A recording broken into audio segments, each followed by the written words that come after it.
Hello, Super Savers. I hope you're doing well. So the inflation numbers for October were released towards the end of last week. And with a bit of good news finally, inflation showed some signs of cooling.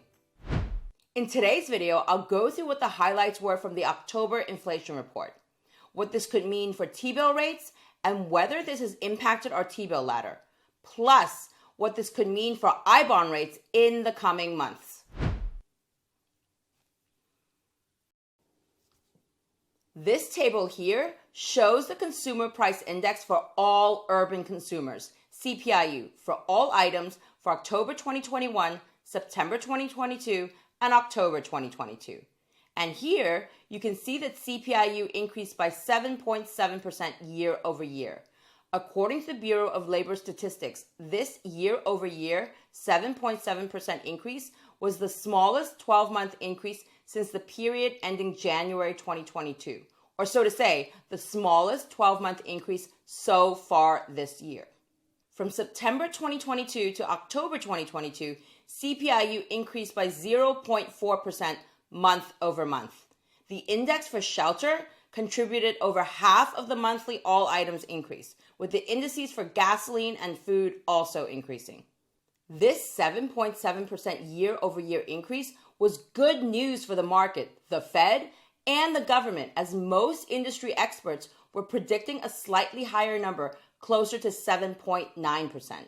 It's also a fair bit lower than the 8.2% year-over-year number that was reported in September.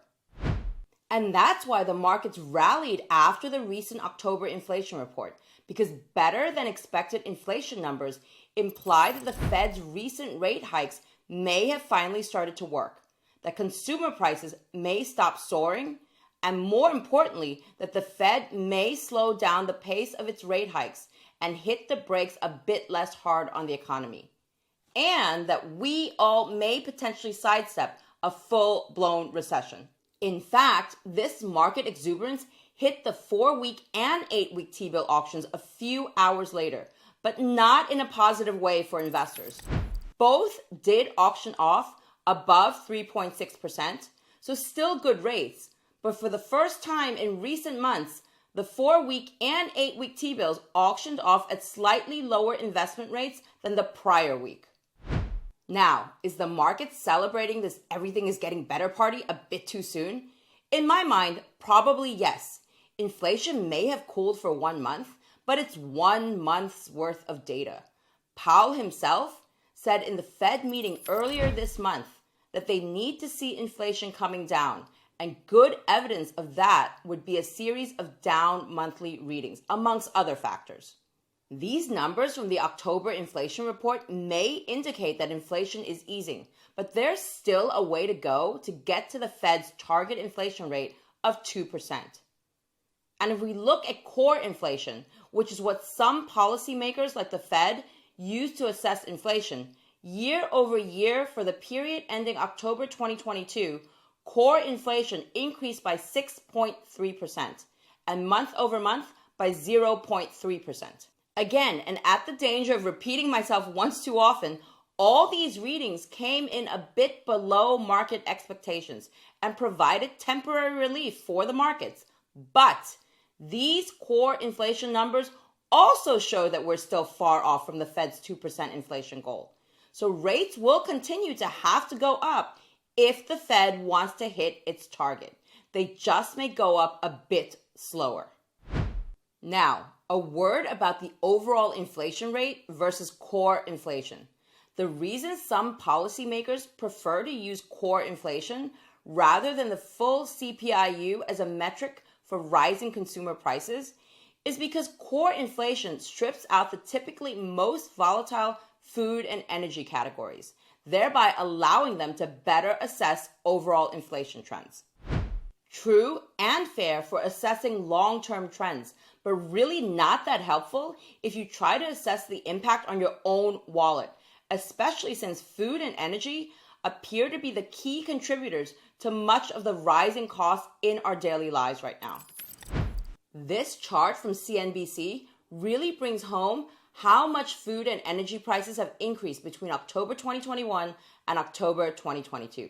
I tell you, I nearly scratched scrambled eggs off the family breakfast table for the next decade after I saw this. So given that I do eat, drive, and try to stay warm when it's cold outside, I have a strong personal preference for the CPIU for all items number, which does include food and energy. But regardless of whether you use the 7.7% overall CPIU number or the 6.3% core inflation number, what's clear is that there's still a fair way to go before we get to the Fed's 2% target inflation goal, meaning those Fed rate hikes won't be stopping just yet.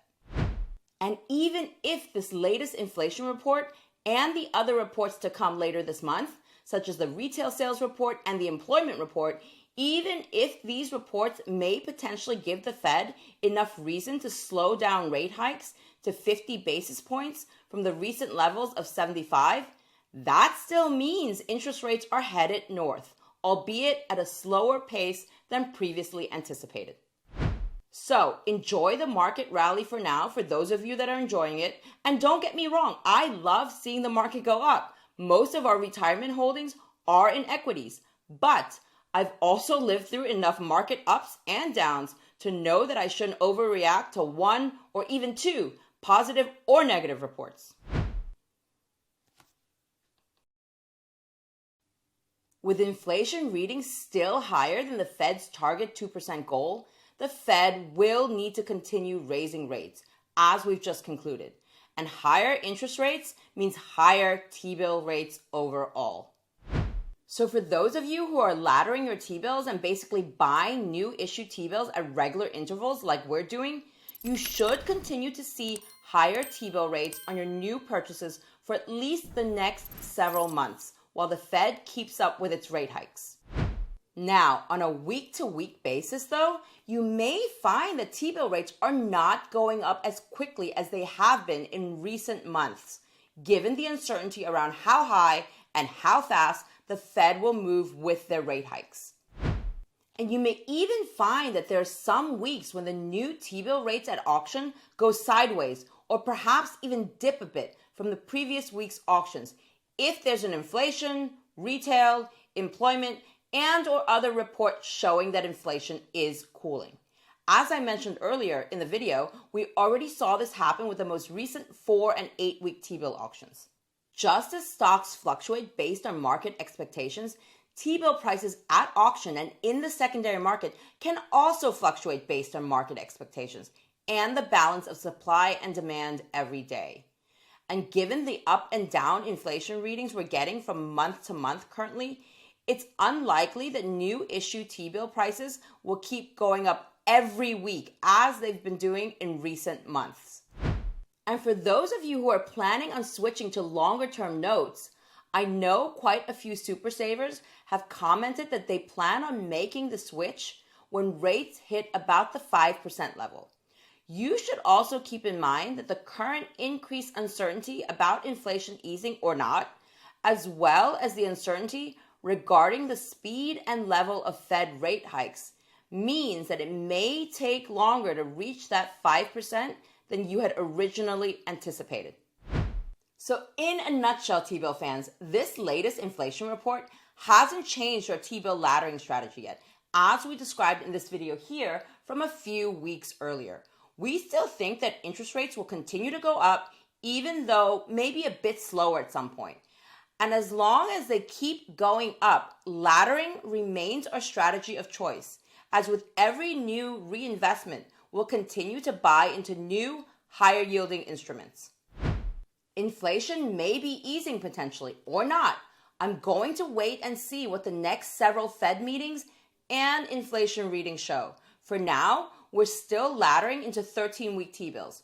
And for those of you following our dinner conversations, no, we haven't come to a conclusion yet on whether we're switching to the 17-week or not. But I think that will happen before Thanksgiving.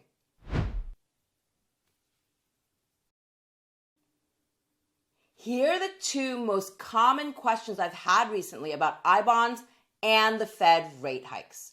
1, if inflation is still so high, why are I-bond rates going down? And 2, what do the Fed rate hikes mean for I-bond rates?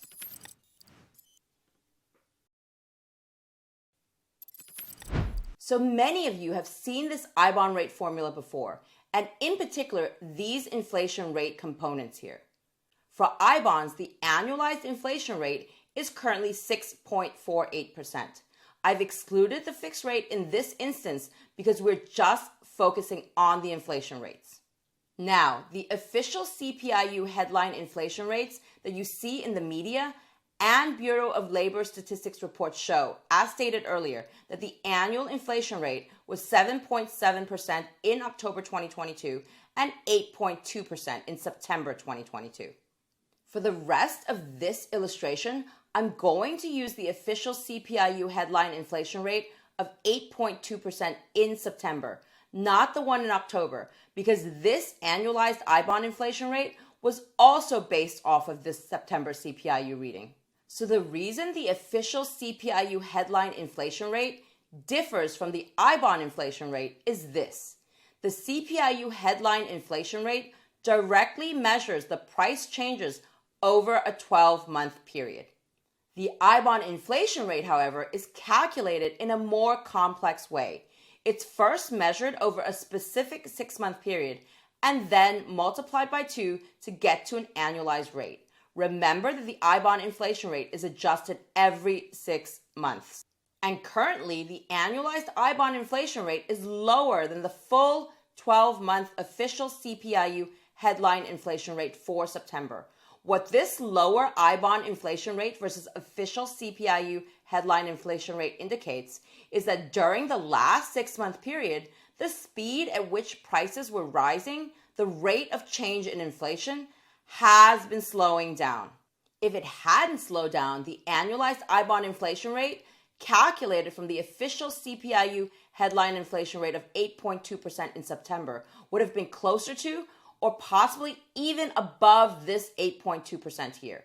In other words, inflation is still high, prices are still high, but they're not going up as fast as they did in the full prior 12-month period.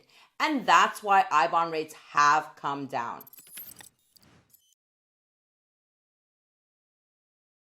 If the Fed continues to increase interest rates and is successful in lowering inflation to its target 2% rate, I-bond rates will come down further. Keep in mind that I-bond inflation rates, even just a few years before the pandemic went into full swing, were not very high. Do note that the rates shown on this table are the rates for 6 months. As we just discussed, to get to the actual annualized I-bond rate so that it's comparable to the 12-month CPI-U change and or comparable to other forms of investments, we need to multiply these I-bond inflation numbers by 2 and then add on the relevant fixed rate, which for the periods referenced ranged between 0% and 0.5%.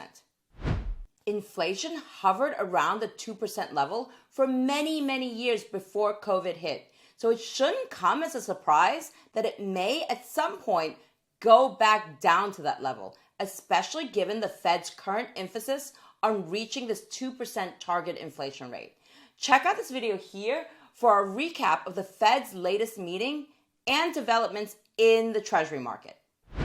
So the infamous double-edged sword. What's good for inflation is bad for our I-bonds, but it doesn't necessarily mean that I'll be rushing to get rid of my I-bonds either. That's on our family dinner conversation calendar as well, so stay tuned. All right, Super Savers, I hope this gives you a bit more clarity on what's happening in the market after the latest inflation report and what it means for your T-bills and your I-bonds for the next few months. If you enjoyed this video, don't forget that thumbs up and see you again soon with another exciting wealth building video.